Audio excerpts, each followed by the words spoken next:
Praise the lord. దేవుని నామానికి మహిమ కలుగునుగాక.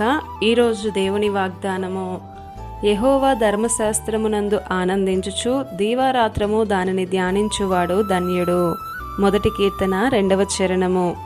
ఈ ఉదయకాల సమయములో దేవుడు మనతో మాట్లాడుతున్న మాట, ఆయన ధర్మశాస్త్రమును ధ్యానించువారు ధన్యులు అని అంటున్నాడు. అవును, ఆయన వాక్యము యథార్థమైనది. ఆయన వాక్యము నీ నడతను శుద్ధి చేస్తుంది. పాపము చేయాలన్న తలంపును సహితము రానివ్వదు.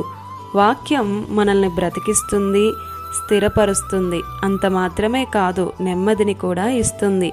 మన త్రోవకు వెలుగునిస్తుంది. పాపములను చూపించే అద్దమై ఉన్నది వాక్యం. సాతానును ఎదిరించే ఆయుధమై ఉన్నది. దేవుని వాక్యము చదువుట మన జీవితంలో అలవాటు చేసుకుంటే మన ఆలోచనలో ఎంతో మార్పు వస్తుంది.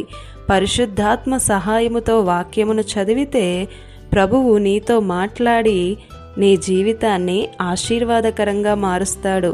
ప్రపంచంలో కోట్లాది మంది ప్రజల జీవితాన్ని మారుస్తున్న ఏకైక నిజమైన గ్రంథం పరిశుద్ధ గ్రంథమే. వాక్యం చదవడం ద్వారా జ్ఞానం పెరుగుతుంది. యేసుక్రీస్తు త్యాగం, ప్రేమ, కనికరం, దయను మనం చూస్తాం.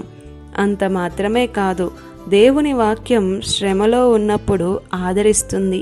వాక్యాన్ని హృదయంలో ఉంచుకుంటే పాపము చేయకుండా సంధిస్తూ ఉంటుంది. ఖండించి నిన్ను సరిచేస్తుంది.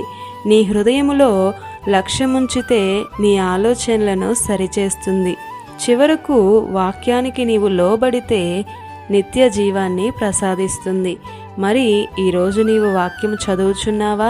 నీ పరిశుద్ధ గ్రంథాన్ని ధ్యానిస్తున్నావా? కాబట్టి సమస్త జనులారా బైబిల్ను చదవండి, వాక్య ప్రకారం జీవించండి, నిత్య జీవాన్ని స్వతంత్రించుకోండి. ఈ దిన వాగ్దానము మీ అందరి జీవితాలలో నెరవేరాలని కోరుతూ దేవుని సువార్త పరిచర్యలో మీ సహోదరి Prasanna. God bless you. Amen.